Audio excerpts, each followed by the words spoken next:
welcome. Hopefully everything is going as it should do. Yes, I've got a green light, so hopefully YouTube hasn't cut off the welcome bit. Hi guys, Jason Smith here, welcome to the AskGolfNut channel and welcome to episode 8, the answer video of the question I posed in the series from Stats and Strokes, the creation I've made to try and make statistics, percentage play, understanding the right choices in golf a little bit more fun rather than just being boring. And the reason and the way I've done that is by giving you a chance to win a free custom fit set of irons from either 11 Golf or Sub 70. So the whole idea is I post questions and then you put your comments to the questions, your answers in the comment section, and then as soon as the 2-3 days is up, I then sort of like put a break on it and then ready to do an answer video, and I capture all those and then score them up. And it's just a fun way of you guys learning a little bit of what is expected from your handicap, shots gained to a certain extent. I know shots gained can be a massive bore, it can be, but the quicker people understand how really shots gained can make a massive difference to their understanding of how they should attack the game, the quicker and easier the better, because it is a wondrous thing. Frank's in the house, let's go, says Frank. Although it's not coming up on the screen yet, so hang on a second, let's make sure I've got the right one on. There it goes, just a little bit of a delay. Hello Frank, hope you're well. And so what we'll do is we'll get straight into the question and the answer. Obviously you can see I've got the chat on there just in case anyone that is free who wants to jump on the live stream, because this is live. It makes it a lot easier for me to do live than it is for doing a long format video where I have to edit it, etc. Effectively I'm doing the editing to the production as we speak, which is probably not the easiest thing in the world. That's why it's a little bit disjointed, but it's better and easier for me than doing a normal video. Right, so the question was this. We flick around a little bit, there we go. So everything's back. So the question was this, and by all means pop in the comment section if you've got any questions to do with anything, not just obviously what we're talking about. So the first part of the question, we're not going to do the full part, we'll do this one first. So part one of the question was, and this is an imaginary, what is, if you were, like, what is the green percentage for a 15 handicap golfer from a 15-yard bunker shot? Lots of 15s. So you are, imagine you're in a 15-yard bunker, greenside bunker, and you've got 15 yards to go, 15-yard bunker shot. And you're a 15 handicapper. Out of your goes, how many percent hit the green from only 15 yards away? And we got a myriad of answers. And some very, very close, some not so close. And I'll tell you what, I'll put part one up the answer straight away. There you go, 74%. So not bad actually. So 3 or 4 shots out the bunker, 15 handicap. So generally speaking, 15 handicap is not a bad golfer. So 3/4 of their shots get on the green. Now obviously the green is quite a big place. The pin, we don't know where that is. We could be saying that people could be on the green but a long way away. And of course you're going to get a variance. I mean, there's going to be a certain amount of people, even at 15 handicap, that have a shot and don't get out of the bunker. And there's obviously going to be the thin bullet, straight over, 200 yards kind of thing with a, yep. So yeah, that was the, so 74%. So actually not bad considering. Now the next one, we'll go to the next one. Let's go, flick over to the full question. If I can click the right thing, there we go.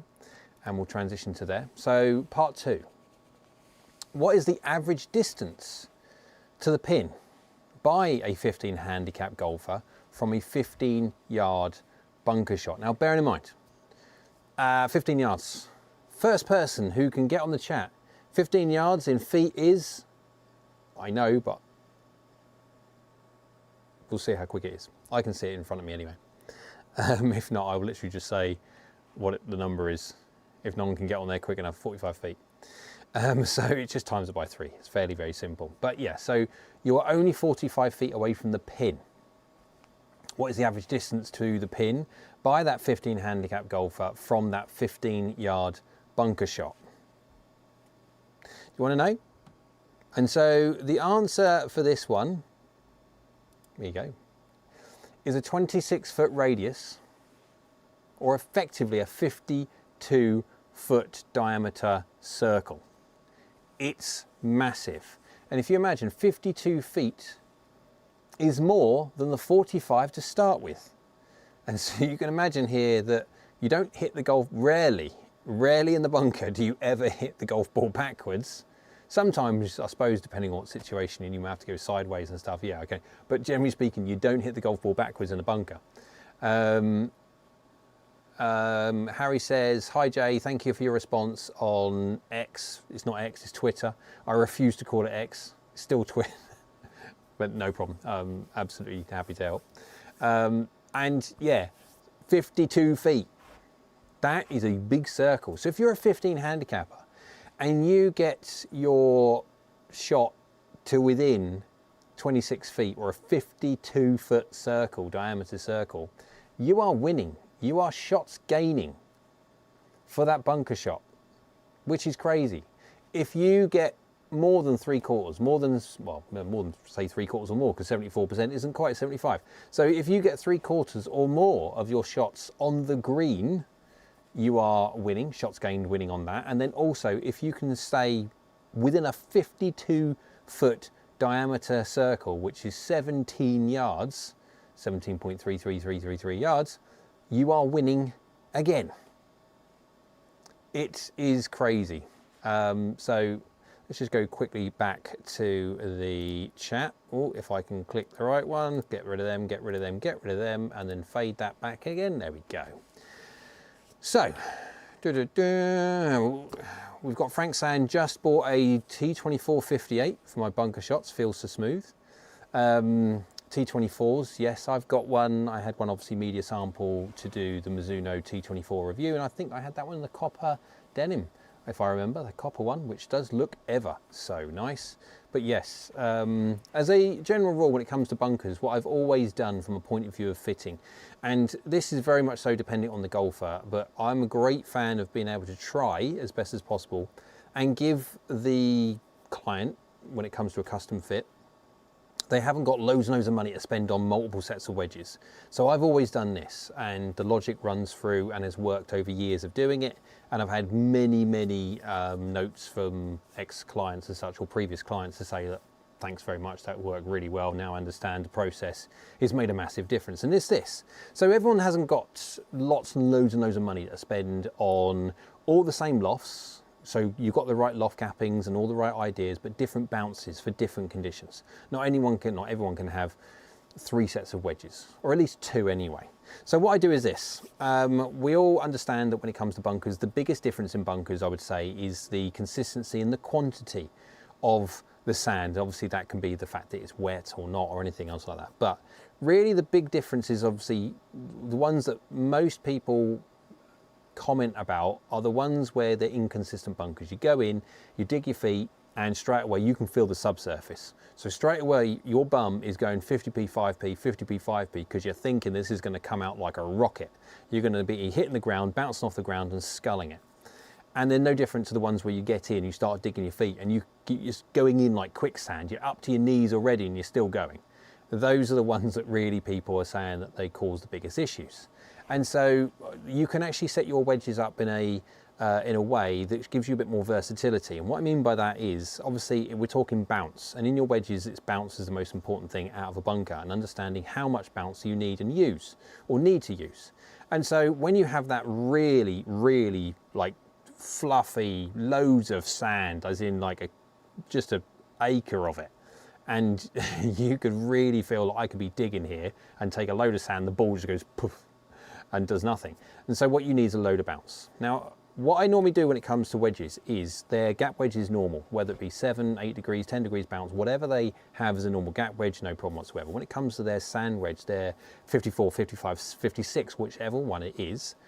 I'm generally speaking having quite a lot of bounce on that, as in like it's a high bounce golf club. And so you've got a mid loft but high bounce golf club, 14 degrees, something like that, if not more. And the whole idea of that is when you're in the bunker, and it's one of those bunkers where you dig your feet and you're going in like quicksand, it just goes and goes and goes. There's so much sand in this bunker. And it's so easy for that leading edge to come into that and just dig and the ball do nothing, that you need a lot of bounce. But then you also need some amount of loft. But what you do is you get your 54, 55 or 56 and open it up, like properly open it up, so you could get sand on the top of that face and just have it there and it won't fall off. So if you're not presenting enough loft, okay, so you do like this, you put sand on it, it'll fall straight off. If you open the face up so it goes like this and you put sand on it, it stays there, that'll give you an understanding of basically how much loft you need to be putting on this 54, 55, 56, the middle lofted wedge. And then what you do, because once you open the face up, you present a boatload more bounce on a golf club with a lot of bounce already. And so that protects against the dig and the cubic yard of sand coming out and the ball doing nothing. As opposed to when you get into the bunkers, when you have a skinny bunker, you get your feet and you start digging straight away and you think, sugar, yeah, this is, I can't open my face on this one. All that bounce is now going to start, and you're just going to dunk, and you're going to skull it. You're going to have that potential knife shot, we'll call it. And so what you do is you get to your 60 degree, 58, 60, 62, whichever one is your most lofted wedge. But on that one, I don't have a lot of bounce. Now, I don't put no bounce on it whatsoever. I don't have it absolutely no bounce, but I have a fairly mid to low bounce. And that enables you to open the face up just a fraction, which gives you some more loft, and it enables you to have that face open enough that you can keep sand on that face. But you're dealing with a higher loft to start with, and you're dealing with a lot less bounce. And so as soon as you open it to create that loft again, but then you don't present as much bounce. That means you're less likely, again, no one's perfect when it comes to technique, etc., but you're much less likely to dunk like that because you're not displaying enough bounce. And that's the best way that I have always found to set golfers' wedges up when they haven't got the money to spend on many sets of wedges, and trying to make their wedge setup as versatile as possible for obviously the amount of money that they're spending. But that's about bunkers and stuff like that. So if you get out of bunkers 3/4 of the time or more as a 15 handicap golfer and you hit the green, you're winning on shots gained. You've done well. Even if you're a long way away, doesn't matter, you've done well. And as shown by the information that I've just shown you when it comes to the average distance that 15 handicap golfer is away from only a 15-yard bunker shot. 15 yards is not far. They've got a circle 52 feet wide with a pin in the middle to aim for to get it within. And if you get it within that 52 feet wide circle, and bear in mind 52 feet is bigger than the distance you are to start with when it comes to that, yeah, it's just massive. So 26 feet is your radius, and obviously that's give or take just over half the distance when it comes to your 15-yard shot. But the circle is massive. And so if you get it within that circle, your shot's gained and you're doing well. And don't chastise yourself, because if you can get it within that 26-foot radius or 52-foot circle out of a bunker as a 15 handicap, 15 yards away, that is a really good shot. And you should be proud that you've done a good shot and stop chastising yourself because you have done well. Right, so what I'm going to do, going to finish it there. So the whole idea, I'm going to be posting, oh no we won't, we'll tell you what, we'll do the leaderboard first, because everyone wants to know what's going on with the leaderboard. I'll let it scroll for a second, because it's, yeah, I don't think I'll have to do it now, because if not we're going to be there all day waiting for it to come across to the leaders. But you can see the people here are basically people that have only joined in for one episode. Every single time you score point, you at least score 1 point. It's a Stapleford kind of scoring, so 5, 4, 3, 2, 1 kind of idea. And again, these are people, generally speaking, that have only just inputted for one. We've had some new people join in, and instantly they've gone from 100 and whatever position, 110 position. Is that the right one? Hang on, I've just got to make sure I've got the right one there, because if not, I'm not giving you the right information. No, that's not. There we go. Let's just get the right one, shall we? Go on to that one, go on to that one, and then, no, that's, is that the right one? Have I redone something? Oh, here we go. This is where all the production goes out the window. We'll see. I've got the information. I'll do it if it goes absolutely terribly wrong. I've got the information up on my screen here. I don't know if it will be. I don't want to press play as such and it's wrong. But I'll put the updated leaderboard on the next question episode. So that will be hopefully very, very soon. Yes, that's the one.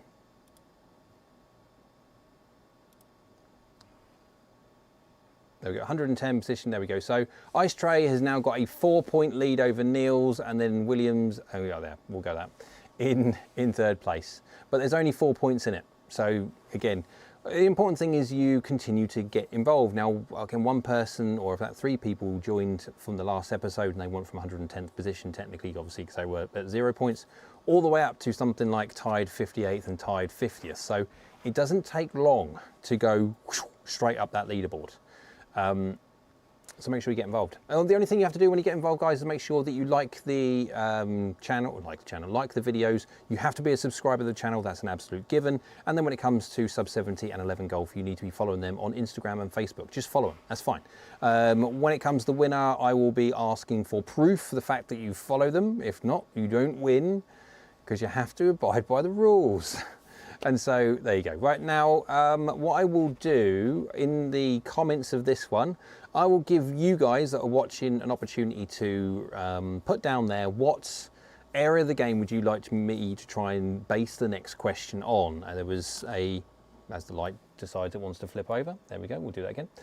On the last members only live stream, so I do a members only live stream every Monday and then a open all access the first Monday of every month. So to give everyone an opportunity for having their questions and queries answered, and then also from the members to give them some kind of like background information of what's going on in the AskGolfNut channel as well. But I gave them the opportunity to select what they wanted the next 2, and putting and bunkers was the choice. So get down in the comment section, guys. Make sure that you write down there what you'd like me to do the next question on, and what area of the game, etc. And then I will do that for the next one. I've decided that I'm going to dump off ShotScope because of the differences sometimes in the 2 databases, and everyone gets a little bit tetchy that obviously there is different information out there. So I've decided to dump off ShotScope and just focus on ARCOS. The reason why ARCOS is because it's the largest database out there. And of course, it's not going to be perfect because it's the fact that it's a database of actual golfers playing actual golf, and we all play on very different golf courses and very different conditions and very different scenarios of difficulty and everything else, but it's an average. That's the whole idea. You're not supposed, I mean, you can go into absolute, but it's not fair for everyone, and it has to be encompassed the whole thing. But that's the whole idea anyway, guys. So thank you very much for tuning in. Remember, get down in the comment section, put your ideas for the next question from Stats to Strokes, and then yeah, being a chance to win a custom fit set of irons of your choice from either 11 Golf or Sub 70, all custom fit for you. And yeah, so make sure you do your best to try and like top off. It's coming soon. All the 2 points, the 1 points, go on, get through. Here it goes. Ice Tray 38 points, Niels is on 34, Williams on 33, Pete's on 32, Wasteland's on 32, Mook 25, yeah, it's 29, Ian's on 30, Ace Special K's on 30, and all those people, do your best to try and knock Ice Tray 2468 off his or her crown. No, everyone's doing really well, so I appreciate everyone's input as always. Make sure you share the channel as best you can. Make sure the channel grows as fast as possible. Subscribe if you haven't already, and we'll see everybody again very, very soon. Just check the chat for the last bit. We've got Harry saying, still very interesting stuff, Jay. Thank you. No problem, even though, generally speaking, stats can be a bit boring, but let's just add a little bit of fun on the basis of everyone has a chance to win a free set of custom fit irons from Sub 70 or 11 Golf. Now, Sub 70 obviously make loads. So anyway, get on the website, have a little look, see which ones you like. Right, guys, see you again soon.